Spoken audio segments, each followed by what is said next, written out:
반갑습니다. 안철수입니다. 대한민국과 세계의 오늘을 진단하고 우리 대한민국이 앞으로 나아갈 방향을 제시하는 세상을 바꾸는 미래 클래스 세바클 5번째 시간입니다. 오늘은 김택환 교수님이 쓰신 넥스트 코리아라는 책을 가지고 여러분과 이야기를 나눠보고자 합니다. 김택환 교수님은 독일에서 학교를 다니시고 학위를 하시고 그리고 기자로서 지금까지 30년간 독일에서 사시고 대한민국이 나아가야 할 좋은 모델 국가로서 여러 가지 강연 활동을 비롯해서 저술 활동들을 하고 계신 분입니다. 저도 개인적으로 2018년 9월부터 13개월 동안 독일 막스 플랑크 연구소에서 방문학자로 일했었습니다. 그러면서 새로운 정말 경험을 했던 걸로 그렇게 기억이 강렬하게 남아 있습니다. 독일에서 살아보니까 우선 대중교통이 발달을 해서 차를 살 필요가 없었습니다. 두 번째로는 의료보험료도 저렴하고 그리고 또 실제로 입원을 하더라도 그렇게 의료비가 높지는 않습니다. 세 번째로는 학비가 무료입니다. 그리고 또 생활인으로서 제가 독일에서 살 때는 슈퍼마켓 장보기 담당이었는데요. 우리나라보다도 물가가 쌉니다. 마지막으로 어느 대규모 도시가 있는 것이 아니라 지역마다 골고루 8천만 명이 독일 전역에 구석구석 생활에 만족을 하면서 사는 모습들이 참 부러웠습니다. 넥스트 코리아의 저자 김택환 교수님을 모셨습니다. 세바클 시작합니다.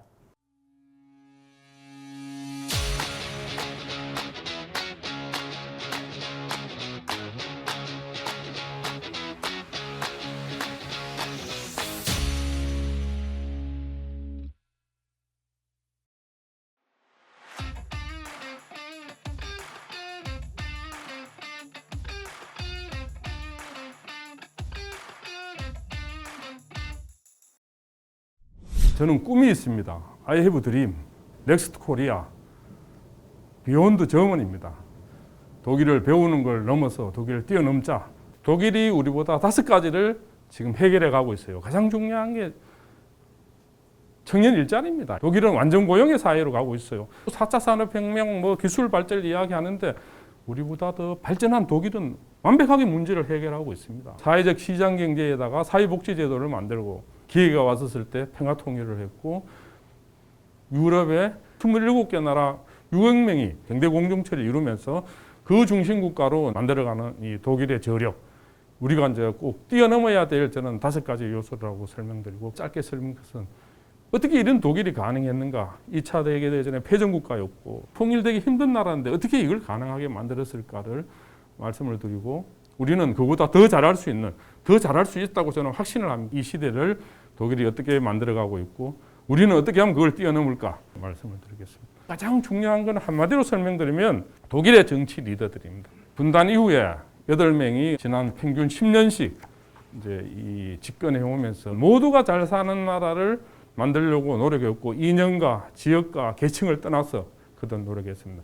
그래서 독일 국민들이 독일 역사상 가장 누구를 존경하느냐 물으면 당연히 아데나워가 빌리 브란트가 1순위로 나오고 있습니다. 우리는 이승만 대통령부터 전직 대통령까지 단 한 명도 부정부패에 연루되지 않는 적이 없어요. 아데나워가 14년 동안 총리를 하셨는데 조그마한 집에서 방 2칸인 사제에서 출퇴근했습니다. 그 수도세, 물세 자기가 돈을 다 냈어요. 세프도 필요하지 않았어요. 그야말로 위에서부터 윗물이 맑으니 밑에서야 당연히 맑을 수밖에 없는 그런 이분들이 이제 정치를 해왔고 보시지만 이제 건국때는 가장 중요한 게 라인강의 기적을 만들어갖고 사회적 시장 경제를 만들어갖고 그 다음에 이미 60년도에 이들은 이제 대통합 대연정을 했어요. 확실한 서방 정책, 미국하고 프랑스하고 독일, 영국하고 관계를 잘 만들고 이제 동방 정책으로 갔던 거죠. 미국과 소련이 만드는 세계 질서를 확 이제 새로운 질서로 만들어갔던 위대한 빌리 브란트였던 겁니다. 헬무트 콜이라는 이 총리가 가장 정치적으로는 빌리 브란트가 정적이었지만 가장 자기의 위대한 스승은 빌리 브란트라고 이야기하고 집권을 하자마자 빌리 브란트를 찾아가서 동방정책을 이어갔습니다. 독일 정치가 갈 수 있었던 것은 이제 하나의 힘은 연정의 힘입니다. 왜 연정이 중요하냐? 연정은 그 나라의 모든 자원을 다 골라서 잘 쓸 수 있는 겁니다. 또 하나는 연정이 중요한 게 투명합니다. 왜냐하면 장관을 예를 들어서 한국 같으면 이제 국민의힘을 한다면 이쪽은 이제 어디를 하느냐? 민주당을 주는 거죠. 장관 부장관을 해서 서로 체크하는 이런 식으로 이제 가게 됩니다. 그다음에 이제 사회적 시장경제입니다. 자유방임 시장경제도 아니고 계획경제도 아니네. 딱 한마디로 설명드리면 시장에서 질서 있게 경쟁을 하되 그 가치를 국민 골고루 나눠하는 이런 사회보장제도를 만들었고 그야말로 국민 다수가 이제 혜택을 보는 이런 나라를 이제 만들었던 겁니다. 그다음에 이제 더 중요한 거는 이제 독일의 교육입니다. 독일 교육은 기본적으로 돈이 없어서 공부 못하는 나라가 되어서는 또 안 되고 돈이 없어갖고 격차가 심해져서 일자리를 못 구해야 되는 사회는 안 됩니다. 독일은 사무라 그럽니다. 입시 지옥이 없고 대학 등록금이 없고 그 다음에 사교육비가 없고 그 다음에 학교 폭력이 없습니다. 나치를 통해서 가장 철저하게 그걸 이제 그냥 극복해가는 그런 시스템을 이제 만들어왔던 겁니다. 그 다음에 평화 통일입니다. 통일의 주체는 동독 인민이었어요. 그들이 공산 정권을 몰아내고 그야말로 민주화를 통해서 그들은 통일을 쟁취했다. 아데나우가 서방 정책으로 라인강의 기적을 만들어갔고 빌리 브란트라는 위대한 정치가가 동방 정책으로 그야말로 미소가 만든 질서를 해체해가고 있고 남북 관계를 획기적으로 개선시키는 이런 거를 이제 헬무트 콜 총리에서 그 가시를 따먹는 거죠. 마지막으로 이제 중요한 게 이웃 나라입니다. 가장 중요한 게 미국의 부시 대통령이 만약 지원해주지 않았으면 그다음 더 중요한 것 중에 하나가 당시 동독을 둘러싸고 있었던 나라들이 문을 다 열어제꼈습니다. 동독 정권보다 서독 정권을 신뢰하고 서독 정권이 많이 도와줬어요. 사회주의 국가였지만. 그래서 그들이 오늘날의 통일의 르네상스를 만들었고 마지막으로 이제 이 바로 우리 대표님 전공이기도 하는 인더스트리 4.0이라는 새로운 개념. 이들은 자기 문패를 내걸었던 겁니다. 자기 철학과 자기 가치를 내걸고 세상을 이제 바꿔왔던 거죠. 인더스트리 4.0, 4차 산업혁명으로 가야 되는데 다른 한편으로는 노동자들이 좋은 세상, 또 그들이 질적으로 보장받는 세상. 일이 뭡니까? 일이 자기 실현입니다. 자기 꿈꾸는 세상을 만들어가는 그 일인데 특히 창조적인 일을 강조해야 될 시대에 그걸 못한 거죠. 우리가 이런 식으로 가면 산업국가 중에 꼴등으로 갈 수밖에 없고 이런 진짜 위기로 가고 있는데 이 근본적인 위기를 저는 차기 대통령이 어쨌든 이 문제를 제기하고 이걸 해결하는 게 그야말로 우리나라가 마지막 골든타임 5년이라고 봅니다. 제가 마지막으로 여러분한테 말씀드리고 싶은 거는 전 세계 우리 국민만큼 이래 위대한 국민이 없습니다. 때로는 촛불로 뒤집기도 하고 때로는 막장 가기도 하고 진짜 열심히 살아왔어요. 제가 독일 살았고 미국 살았는데 미국 평균 에버리지 독일 에어로보다 우리가 더 뛰어나요. 이래 우리한테는 누가 필요하냐? 위대한 리더입니다. 위대한 리더가 우리 안 대표님 같은 분. 감사합니다.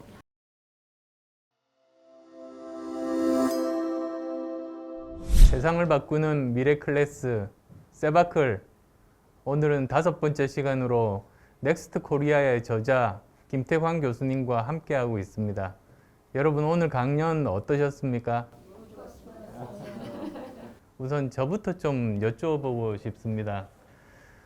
저는 메르켈 총리가 정치 지도자로서의 정말 모델이라고 하는 생각을 가지고 있습니다. 작년 한참 코로나19가 극성일 때 정말 독일에서도 사망자가 많이 나왔을 때 메르켈 총리 담화가 정말로 인상적이었습니다. 먼저 아주 받아들이기 어려운 그렇지만 진실을 먼저 이야기를 하는 겁니다. 독일 국민 70% 정도가 감염이 되거나 나중에 백신을 맞지 않으면 이게 끝나지 않을 거다. 두 번째로는 그러함에도 불구하고 우리는 반드시 이 위기를 극복할 수 있을 거다. 마지막으로는 지금 사회 곳곳에서 묵묵하게 열심히 일하시는 분들, 예를 들면 의료진들이라든지 또는 슈퍼마켓에서 그 물건들을 채워주시는 분들, 환경미화원분들, 감사의 마음을 표하는 것을 보고 정말 감명을 받았습니다. 근데 아시다시피 메르켈 총리가 과학자 출신 행정 수반 아니겠습니까? 과학자 출신답게 과학적이고 합리적으로 사고를 하고 그리고 이제 사실에 근거해서 문제 해결하는 리더십이 이분의 정말 특징이고 그것 때문에 독일이 EU에서 1등 국가로 올라섰다고 생각을 하는데요. 독일 사람들에게 한번 물어봤더니 다 좋은데 재미가 없답니다. 그러면서 다른 나라 같으면은 총리가 되시기 힘드시지 않았을까. 독일 사람들은 그래도 정말 그 합리적이고 사실을 중시하게 생각하고 문제 해결 누가 잘하는지를 봐서 이제 메르켈 총리 같은 분이 총리가 되고 그리고 독일이 1등 국가로 올라서게 됐는데요. 우리나라와 비교해 볼 때 과연 이런 리더십이 가능할지 의견 여쭙고 싶습니다. 저는 이 질문을 들으면서 갑자기 왜 안철수 대표님이 떠오를까요? 세 가지 이유로서요. 첫째는 같이 과학자 출신이고, 그죠? 또 재미가 없는 것도 좀 비슷하고 치고. 저 아재 개그 잘합니다. 아주 중요한 말씀하셨어요. 합리적이고 시스템, 응? 이런 실용적이고 이런 사실은 저도 기억에 남는 게 어쨌든 메르켈 총리가 초기에 방역을 대성공을 했어요. 메르켈이 가장 중요한 게 정직한 사람입니다. 정치공학 하나도 하지 않습니다. 독일 중고등학생들이 독일 총리는 당연히 여성이 하는 줄 알아요. 남자 못하는 줄 알아요.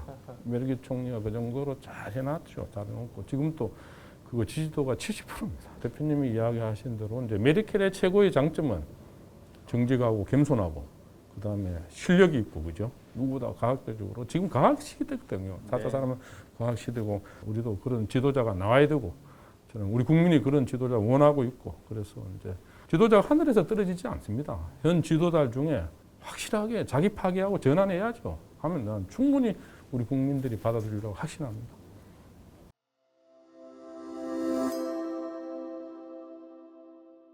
대한민국의 국가적 특성을 고려해서 어떻게 미국과 독일의 경제 체제를 잘 결합해서 우리만의 경제 체제를 잘 구축하여서 경제 성장과 또 공동체 전체의 이익을 함께 영위할 수 있을지. 미국의 힘은 지금 그 1차 산업혁명이 영국에서 시작했지만 2차, 3차, 4차 다 이제 미국에서 지금 나오고 있습니다. 그래서 이제 이 그야말로 핵심의 능력, 그 이노베이션인 핵심의 능력이 미국이 어쨌든 우리가 배워야 될 미국의 힘입니다. 저는 미국의 그 창업을 포함한 핵심 능력, 우리 대표님의 안내업을 포함한 이게 이제 창업의 핵심 능력. 독일은 창업하면 2년 월급 줘버려요, 이제. 실패를 왜 두려워하느냐. 그래서 뭐 창업 국가를 이제 만들어야 되는 이런 거는 이제 가야 되고 상속세 같은 경우는 청년 실업하고 막 빡가치게 해버려야 됩니다. 독일은 그렇게 하고 있습니다. 일자리를 많이 만드는 기업한테 상속세를 면제해 줍니다. 따지 보니까 일자리를 그렇게 만드는 게 1년에 한 15만 개를 만들더라고요. 그러면 세금 거둬들인 게 그게 더 많아요. 교수님께서 생각하시기에 현실적인 북한과의 통일의 형태가 무엇이라고 생각하시는지 궁금하고 청년들이 고민하는 게 뭔가 통일을 하게 되면 세금을 더 많이 내야 되고 청년들이 일을 더 많이 해야 되지 않을까 좀 그런 고민들을 많이 하고 있는데 독일하고 한국하고 차이는 우리는 통일부 뭐 누가 이제 뭐 통일부 없애자 그랬지만 독일에서 원래 내독부라 그랬어요. 그러니까 그 서독과 동독의 행정 업무를 처리하는 내독부라는 이제 부처가 있었습니다. 저는 역사적으로 보면 아쉬웠던 게 그 북이 개혁 개방으로 갈 수 있는 그런 기회와 환경을 우리가 적극적으로 더 만들어서 해야 되는데 그게 이제 좀 아쉽고 북에 대해서는 통일은 리스크가 있지만 또 한편은 장점이 있습니다. 그 북에 갖고 있는 인력이라든지 또 능력이라든지 또 자원이라든지 이런 공통점이 있고 또 우리는 기술, 자본 등등해서 이런 것들이 있기 때문에 같이 결합하면 기회가 될 수 있고 또 이야기한 대로 북을 우리가 일방적으로 그야말로 먹여 살린다면 굉장히 우리한테 부담이죠. 지금은 평화와 교류와 번영의 시기라고 봅니다. 힐리 브란트는 남북 청년 인민들, 동서독 인민들을 만나는 걸 우선순위했죠. 제가 독일에 있을 때 베를린에 통일이 될 당시에 여러 가지 실무 작업을 했었던 분들과 만나서 여러 가지 말씀을 나눴습니다. 이분들 말씀이 처음에 독일이 통일이 됐을 때는 우리의 노하우를 한국에 알려줘야겠다 이런 생각들을 하셨답니다. 근데 벌써 그 이후로 30년이 지난 지금 와서 보니까 한국과 독일이 이 상황이 너무나 달라서 독일의 경험을, 통일 경험을 그대로 적용하기는 힘들다는 결론에 도달했다고 합니다. 크게 보면 뭐 5가지 점들이 다른 것 아닙니까? 우선은 우리는 독일과 달리 서로 6.25 전쟁 때 죽고 죽이는 그런 참혹한 경험을 했다는 것. 두 번째로는 북한이 자체적으로 핵을 개발해서 지금 보유하고 있는 것이 굉장히 큰 걸림돌이 되는 것 아니겠습니까? 세 번째로는 독일은 그래도 서독과 동독이 어느 정도 교류를 하면서 서로 동질감을 느낄 수가 있었는데 우리는 전혀 지금 그 길이 막혀 있다는 점도 다르고요. 네 번째로는 통일이 가능했던 이유가 결국은 동독 주민들이 원해서 통일이 된 것 아니겠습니까? 우리나라 경우를 보면 서로 주민들 간의 그런 교류는 뭐 찾아볼 수가 없고, 마지막으로 5번째가 독일식으로 바로 이렇게 하나의 화폐 제도로 한 시스템으로 하기에는 경제적인 부담이 지금 대한민국 상황으로는 감당할 수 없다. 근데 그나마 하나 조언을 할 수 있다면 독일은 통일이라는 이야기를 꺼내고 통일을 목표로 삼지는 않았다고 들었습니다. 오히려 동독과 서독이 서로 평화 공존하는, 그리고 서로 간의 동질성을 계속 유지하는 데 집중하고 주변국 간의 그 관계를, 외교 관계를 좋게 만들다 보니까 기회가 왔을 때 통일이 될 수 있었다는, 그래서 오히려 그런 서로 간의 남북한 간의 교류, 평화 유지, 그리고 주변국과의 외교 관계를 잘 관리하라. 그 조언은 지금도 대한민국에 적용이 가능할 거다. 저는 그런 이야기들을 종합적으로 말씀드리면 들었는데요. 독일 통일의 씨앗을 뿌렸다는 이제 빌리 브란트 총리의 오른팔이 에곤 바라고 있었습니다. 이 양반이 당시 이제 대땅대를 만들어 동방 정책을 해가는데, 이분이 이런 말을 한국 와서 이제 자기가 가장 독일에서 생각 못했던 위대한 것 중에는 정주영 대표가 솥대 몰고 북한 가는 거였고, 그건 독일에서 상상 못하는 거고, 그다음에 개성공단 만들어진 거다. 그래서 이왕이면 개성공단 같은 걸 왜 한 5개 만들지, 왜 하나만 만들었느냐. 그게 이제 저는 상징하는 바가 큽니다. 저는 통일도 컨텐츠 정보가 필요합니다. 컨텐츠 정보가 필요한데, 말씀하신 5가지 이유 때문에 너무 지금 무리하게 하면 오히려 문제가 더 생기니까 5가지를 상쇄시킬 수 있는 차근차근한 방법으로, 어쨌든 북한이 사실 중국이나 베트남 같이 그 정도로 시간 경제와 계획만 해도 사실은 굉장히 의미가 있죠. 예, 감사합니다. 그 지도자가 중요합니다. 책에서 독일은 단기적인 경기 부양책을 쓰는 일이 거의 없다고 설명을 해주셨는데요. 이번 코로나19와 같은 국가적 재난 상황에서 독일이 민생 안정을 위해 제시했던 해결책들은 어떤 것들이 있었고, 그런 결정들로부터 우리나라가 배울 점에는 무엇이 있는지 궁금합니다. 독일은 거의 빛을 내지 않은 근건 절약이라는 라이프 철학을 만들어 놓은 걸 이제 재정 확대에서도 나타나는데, 그런데 가장 먼저 코로나 터졌을 때 전 국민한테 그야말로 500만 원씩 팍팍 그냥 초기에는 재정 확대를 확 했죠. 위기 상황에서는 천문학적 돈 투자를 합니다. 중요한 건 말하면 선택과 집중이죠. 이제 그냥 기본소득까지 자꾸 이런 거 하지 말고 누구 밑푼 나눠주는 거, 필요한 사람한테 과감하게 돈을 확 쓰는 이 정책은 세게 합니다. 우리도 지금 국가 부채가 많아지는데 이게 다 후대 세대들한테 비칩니다. 이걸 그 전 세대가, 지금 현재 세대가 갉아먹으면 안 되니까 그 부분을 철저히 지켜가는 겁니다. 저는 그 산업 구조에 대해서 좀 여쭤보고 싶습니다. 사실 저는 아주 오래전부터 독일의 히든 챔피언에 그러니까 미텔슈탄트죠. 그 관심을 많이 가지고 있었습니다. 그게 우리나라 경제 구조가 가야 할 방향이라고 그렇게 보는 입장이었습니다. 독일에서의 히든 챔피언이라는 거는 중견기업 정도의 크기에 그 분야에서 세계에서 1위에서 3위 안에 드는 정도의 그런 기술력을 가지고 있는 주로 이제 가족 기업으로 운영이 되고 있고 점진적인 혁신을 통해서 지속적으로 그 경쟁력을 확보하는 걸로 이렇게 유명한 것이 히든 챔피언 아니겠습니까?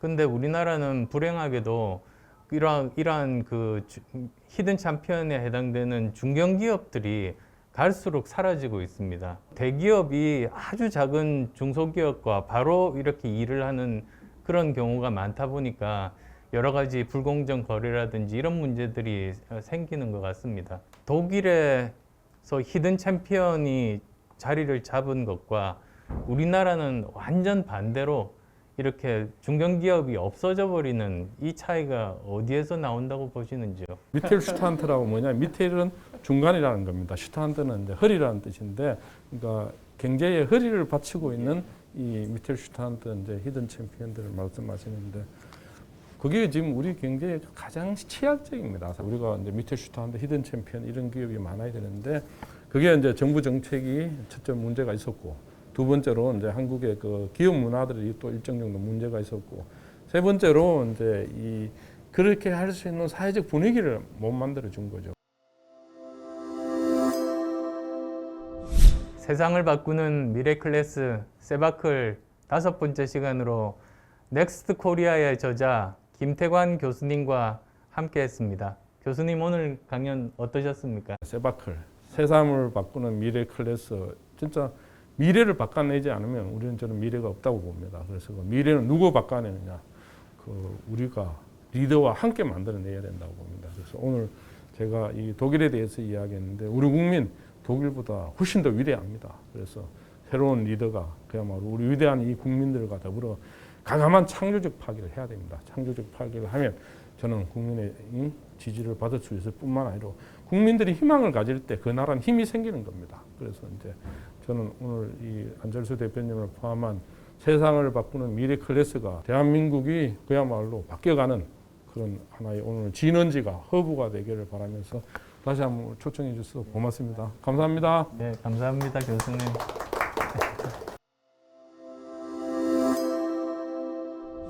제가 독일에 있으면서 독일 국민들과 여러 가지로 교류를 하면서 느낀 점이 3가지 정도였습니다.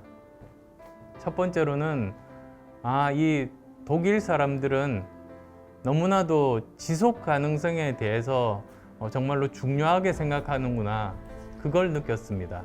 우리 후세대, 지금 청년 세대들이 살아갈 때도 지금 세대들보다는 좀 더 잘 사는 세상을 만들어야 되겠다. 후대에게 그런 훼손된 환경을 물려줘서는 안 된다. 또 국가가 부채를 늘리면 그 부채는 우리 미래 세대가 갚을 수밖에 없는데 그건 굉장히 부도덕한 짓이다. 이런 생각들이 정말로 국민들부터 정치 지도자까지 모두가 공감대를 형성하고 있었습니다. 두 번째로는 공동체 정신이 굉장히 강하다고 느꼈습니다. 세 번째로는 사실을 정말로 중요하게 생각하고 과학적이고 합리적인 사고를 또 중요하게 생각한다는 점입니다. 아마 그걸 상징적으로 나타내는 것이 가짜 뉴스에 대한 벌금을 매기는 법안이 통과가 됐는데요. 비록 다른 나라 국민들이지만 우리 모두가 함께 공유를 하는 것이 우리가 정말 한 단계 더 미래 클래스를 향해서 나아가는 그런 중요한 부분들 아닌가 싶은 것이 독일에서 살면서 느꼈던 그런 점들이었습니다. 대한민국은 미래를 준비하고 있습니까? 세상을 바꾸는 미래 클래스 세바클 안철수였습니다. 고맙습니다.